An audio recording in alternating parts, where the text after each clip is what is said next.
O cinema é um dos tópicos que eu mais gosto de pesquisar sobre. Afinal, a sétima arte guarda muitas produções interessantes que valem muito a pena serem vistas. Mas além dos filmes em si, existem fatos estranhos e curiosos e até mesmo mistérios relacionados aos filmes, indo de longas com histórias de produções bizarras a casos criminais e desaparecimentos misteriosos ligados a um certo filme. Então, sabendo disso, eu acho que seria interessante comentar no vídeo de hoje sobre algumas coisas estranhas e mistérios do cinema.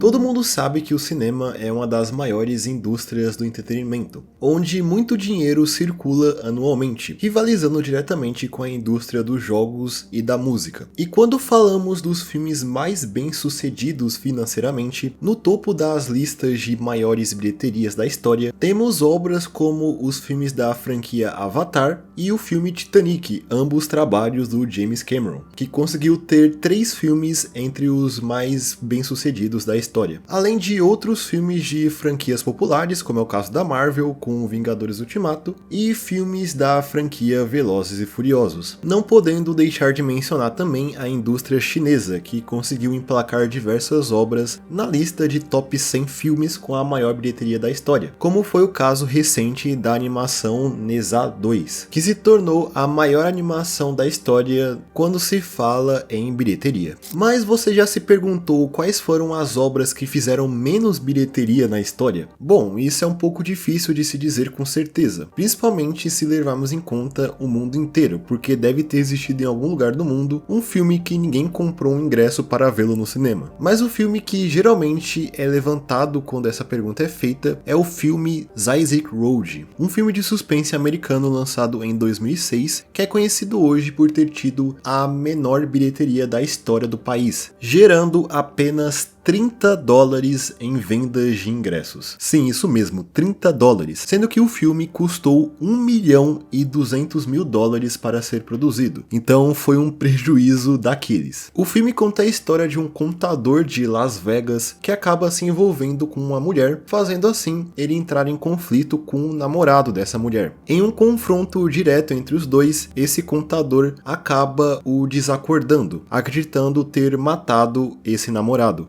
Logo, o homem e a mulher decidem enterrar o corpo dele em algum lugar próximo à estrada que dá nome ao filme, a Zaisik Road, localizada na Califórnia. Inclusive, esse nome do filme, que tem um Z e um Y no começo, faz com que esse filme esteja entre os últimos de uma possível lista de todos os filmes já lançados, se essa hipotética lista for classificada por ordem alfabética. Mas uma coisa estranha em relação a esse filme, além da sua bilheteria, é que no mesmo ano do seu lançamento, em 2006, outro filme também nomeado A Partir da Estrada da Califórnia foi lançado só alguns dias antes desse filme, lá no início de fevereiro, sendo que os dois filmes têm plots bem parecidos, com os dois tendo uma história de assassinato que aconteceu na Zaisik Road. O Zaisik Road foi dirigido por John Penny, um diretor pouco conhecido especializado em filmes de terror, e estrelado por atores relativamente conhecidos, como a atriz Catherine Higg. Então, o que explica esse filme ter feito apenas $30 em bilheterias? Bem, o filme tinha como principal objetivo inicial a distribuição internacional, não querendo distribuir o filme nos Estados Unidos até a distribuidora conseguir lançar o filme fora do país. Mas devido a um contrato com a Screen Actors Guild, que exigia lançamento nos cinemas americanos para filmes com orçamento abaixo de $2,5 milhões,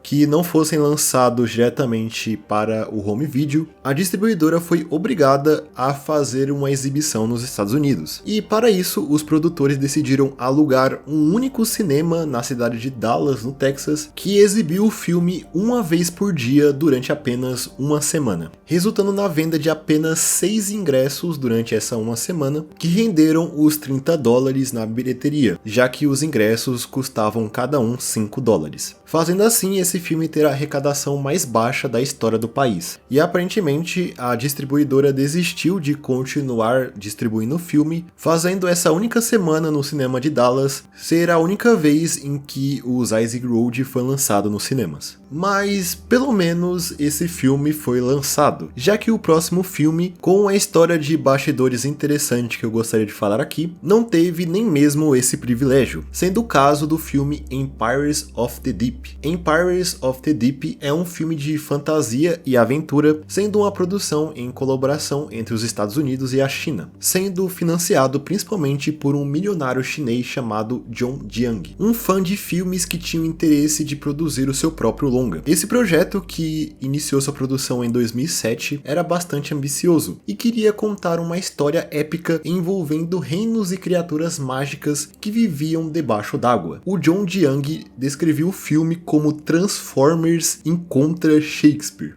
uma baita de uma mistura. Para dirigir o filme foi contratado o diretor Jonathan Lawrence e inicialmente foi contratado o roteirista Randall Frakes, mais conhecido por ter trabalhado com James Cameron em filmes como O Exterminador do Futuro 1 e 2. Para o papel principal foi contratada uma atriz ucraniana chamada Olga Kurlenko. Com tudo preparado, o filme começou a ser produzido, tendo um orçamento gigantesco, custando cerca de $130 milhões, e planejado para ser lançado nos cinemas no ano de 2011. Mas apesar de todo esse investimento, até hoje, 2025, o filme não foi lançado. Sim, ele está atrasado há 14 anos. E ao que tudo indica, a produção do filme é um completo desastre, sendo talvez uma das produções mais caóticas da história do cinema, com o roteiro do filme já tendo passado na mão de 10 roteiristas diferentes e havendo muitos outros atritos entre o diretor e o idealizador do filme, o John Jiang, que inclusive é acusado de não ter pago muitos dos atores e membros da produção do filme, além de ter sido acusado também de ter confiscado o passaporte de uma atriz que trabalhava no filme para que ela não conseguisse sair da China e abandonar a produção. Atualmente, a maior parte do que foi produzido para o filme está perdido, tendo dele disponível apenas um trailer de um pouco mais de 2 minutos que pode ser encontrado no YouTube. E vendo ele, não é possível identificar aonde esses $130 milhões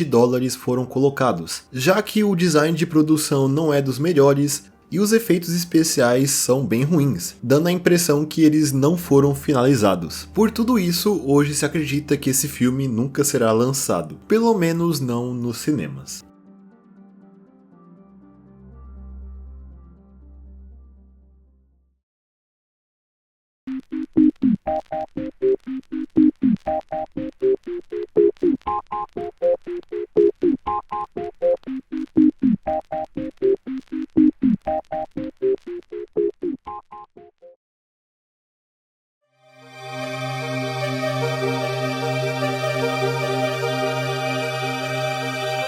E falando de filmes que nunca foram finalizados, também existem diversos roteiros que foram escritos, alguns por figuras renomadas na indústria, que nunca foram de fato gravados e se tornaram um filme. Existe até mesmo uma lista chamada Blacklist, que desde 2006 lista roteiros que ainda não foram selecionados pelos estúdios para se tornarem filmes. E ao longo dos anos, a maioria desses mais de 1000 roteiros que já apareceram na lista foram produzidos, com alguns deles até gerando filmes premiados, como é o caso do filme Argo de 2012, que se tornou o ganhador do prêmio de melhor filme no Oscar de 2013, sendo que muitos roteiros de filmes nunca produzidos estão disponíveis na internet para todo mundo ler, como é o caso de um roteiro para um filme solo do Venom, escrito pelo David S. Goyer em 1997, feito bem antes do filme que a gente acabou tendo do Venom em 2018, além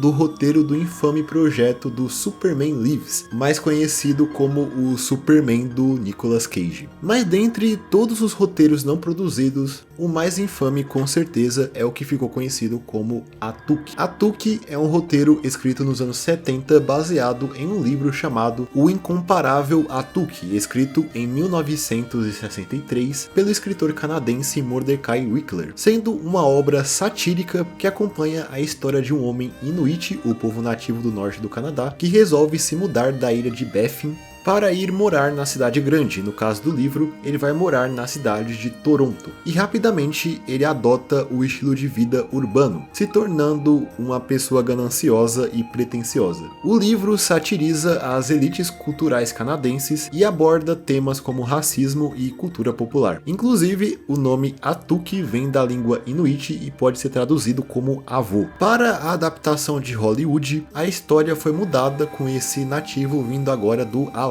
para morar em Nova York. Mas apesar do roteiro para essa adaptação ter sido escrito, sendo um trabalho do roteirista Todd Carroll, ele nunca se tornou um longa-metragem, apesar de ter sido um projeto que passou por diversos criadores e estúdios, já que parecia que o universo não queria que esse filme fosse feito, já que muitas pessoas que demonstraram interesse em participar do filme, principalmente os cotados para interpretar o personagem principal, tiveram destinos trágicos. O primeiro ator sondado para o papel principal da adaptação foi John Belushi, um ator de comédia conhecido principalmente pela sua participação no filme Irmãos Cara de Pau. Ele leu o roteiro de Atuk em 1982 e demonstrou interesse em participar do filme, mas ele nunca chegou a filmar nada, já que Belushi foi encontrado morto em um quarto de hotel na Califórnia em 5 de março de 1982, alguns poucos meses depois dele ter se envolvido com o roteiro. Ele morreu dado a uma overdose. Posteriormente, outros atores que foram sondados para o papel principal de Atuk também vieram a falecer pouco tempo depois, como é o caso dos atores John Candy, que faleceu em 1994, e o Chris Farley, que faleceu em 1997. Tanto os dois quanto o John Belushi faleceram relativamente jovens, e a morte dos três está de alguma forma relacionada ao uso de drogas. Existe também o caso do comediante Sam Kinison, que também foi cotado para fazer o papel principal de Atuk, 6 anos depois do John Belushi, em 1988. Kinison também teve um destino bem trágico, alguns anos depois de ser pensado como personagem principal, quando ele morreu em um acidente de carro, durante o ano de 1992. Ele dirigia seu veículo em uma estrada ao nordeste da Califórnia, próximo à cidade de Needle, quando seu veículo foi atingido por uma caminhonete que estava sendo conduzida por um jovem alcoolizado. Ele morreu ali mesmo. Com a conexão desses artistas ao projeto Atuk chegando na mídia no final dos anos 90, surgiu a ideia da maldição de Atuk, que dizia que qualquer pessoa que fosse atrelada ao projeto teria um fim trágico. Esses rumores podem ter até dificultado a produção do filme, isso apesar do próprio criador do roteiro ter desconsiderado a existência dessa tal maldição, que chama a atenção por parecer uma história que estaria atrelado a um filme de terror, não um filme de comédia como é o caso de Atuk. Mas a ideia dessa tal maldição vem perdendo força nos últimos anos, pelo fato de o projeto ter sido revivido algumas vezes, com atores bem conhecidos sendo considerados para o papel principal, como o Jack Black e o Will Ferrell, que ainda estão vivos e trabalhando, mas ainda assim o roteiro não foi produzido até os dias de hoje.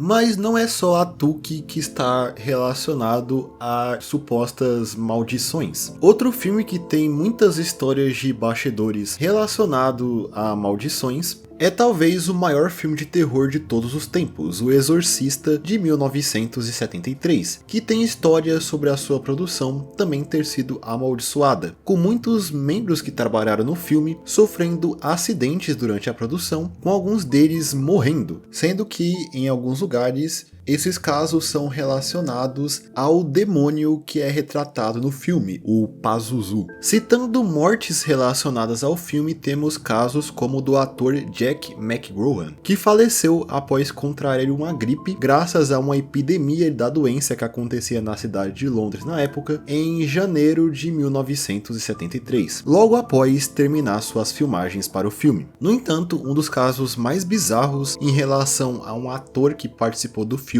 está relacionado ao Paul Batson, um radiologista que apareceu como figurante no que é considerado uma das cenas mais perturbadoras do filme. No filme, Paul também interpreta um radiologista, sendo que essa cena em específico surgiu a partir do diretor do filme, William Friedkin, observar Paul trabalhando. Seu papel, apesar disso, não é nada especial, ele é praticamente um figurante no filme e só aparece por alguns segundos, mas ele ganhou as manchetes dos jornais alguns anos depois do filme ter lançado, em 1977, por confessar ter sido o assassino de um jornalista da indústria de cinema chamado Edson Verrill. Batson o matou no apartamento do jornalista, em 14 de setembro daquele ano, após os dois passarem uma noite juntos, regado a bebidas e drogas. A motivação do assassinato foi voltado a uma suposta rejeição e o fato de que Batson precisava de dinheiro, com ele, após ter matado o jornalista, ter roubado roupas e dinheiro que pertencia a ele. O veredito sobre o seu caso saiu em 1979 e ele foi condenado a 20 anos de prisão. Além do assassinato de Verrill, Batson era suspeito de ter algum envolvimento em uma série de assassinatos não solucionados de homens gays em Manhattan.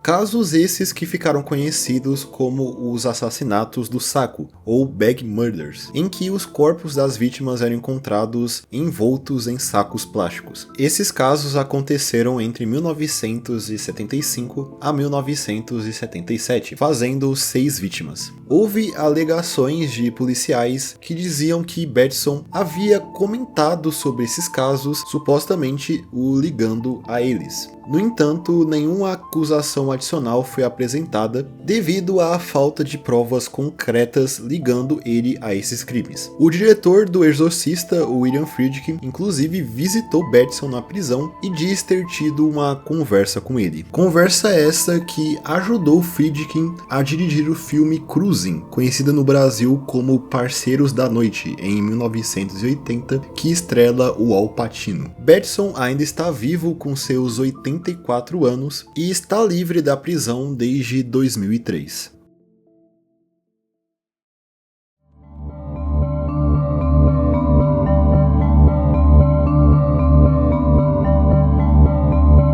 Outro caso misterioso vem do filme Scarface, de 1983. Uma das atrizes com um papel menor no filme foi a Tammy Lee Lippert, que apareceu na clássica e assustadora cena da serra elétrica no banheiro, aquela mesma que foi referenciada no GTA Vice City. Quando ela gravou para o filme, ela tinha apenas 18 anos, e após a sua participação em Scarface, ela simplesmente desapareceu. Antes disso, pessoas próximas a ela, como a sua mãe, relatavam que a garota estava sofrendo uma grande paranoia. Ela acreditava que alguém estava a perseguindo. É dito até que quando ela gravava Scarface, ela entrou em pânico e abandonou o set quando viu os atores gravando uma cena violenta. Sua mãe até teria a levado a uma clínica de saúde para ajudá-la com essa paranoia. Lá foi constatado que ela não tinha usado nenhuma droga e não aparentava ter nenhum transtorno mental. Tammy, então, após isso, desapareceu misteriosamente no dia 6 de julho de 1983, após fazer a sua cena para o Scarface, sendo vista pela última vez por um amigo que a deixou perto de uma praia. E mais de 30 anos depois do seu desaparecimento, ninguém sabe qual foi o destino de Tammy Lee Lippert, com teorias que levantam a possibilidade dela ter fugido para ter uma nova vida, algo que a mãe não acreditava, ou que ela teria sido vítima de algum serial killer que atuava na região da Flórida, onde ela desapareceu, levantando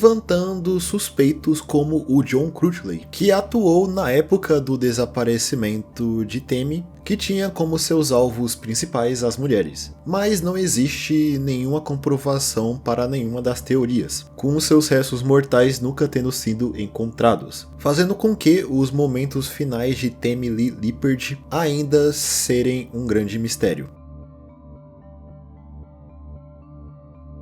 Mas definitivamente o caso criminal relacionado ao cinema mais impactante foi o caso da Black Dahlia, que todo o mistério em torno dele assombra até hoje a cidade de Los Angeles. O caso está relacionado a uma mulher chamada Elizabeth Short, uma aspirante à atriz que na época do caso tinha 23 anos. Ela foi encontrada morta em um terreno na cidade de Los Angeles em 1947. O seu corpo foi encontrado pela dona desse terreno, que era uma mulher chamada Betty Bersinger, que no momento passeava com a sua filha de 3 anos pelo local até encontrar o corpo de Elizabeth. De início, pelo corpo estar muito pálido, a mulher acreditava se tratar de um manequim, mas logo se descobriu que aquilo era de fato uma pessoa. Com essa realização, a polícia foi logo chamada e a investigação começou. O caso chama atenção principalmente pela sua brutalidade. Ele havia sido cortado ao meio na altura da cintura, com também parecendo que todo o seu sangue tinha sido removido. O caso então chegou na mídia, chocando toda a região de Los Angeles, com o caso sendo nomeado por um jornal local como Black Dahlia, ou Dália Negra, em referência a um filme que tinha sido lançado no ano anterior, conhecido como Blue Dahlia, um filme que na sua história também lida com um assassinato. Esse nome ficou bastante popular, também sendo usado por outros jornais. Baseado em como a mulher foi encontrada, se especulou na época que o criminoso que teria feito aquilo com ela, além de ser um grande sádico, provavelmente possuía algum conhecimento de anatomia e medicina. Essa hipótese era praticamente a única coisa que a investigação da época conseguiu desenvolver, afinal estamos falando do final dos anos 40, onde muitas das técnicas forenses que existem hoje ainda não estavam disponíveis. Logo, por causa disso, a pessoa que fez isso com Elizabeth nunca foi encontrada, mesmo que cerca de 60 pessoas em algum momento terem confessado serem o autor do crime, com esse número posteriormente aumentando para 500 pessoas, tendo tanto homens quanto mulheres confessando o crime, além de pessoas que nem tinham nascido na época do crime também confessando. Mas todas essas confissões foram descartadas, fazendo com que, até hoje, esse caso ainda permaneça em aberto.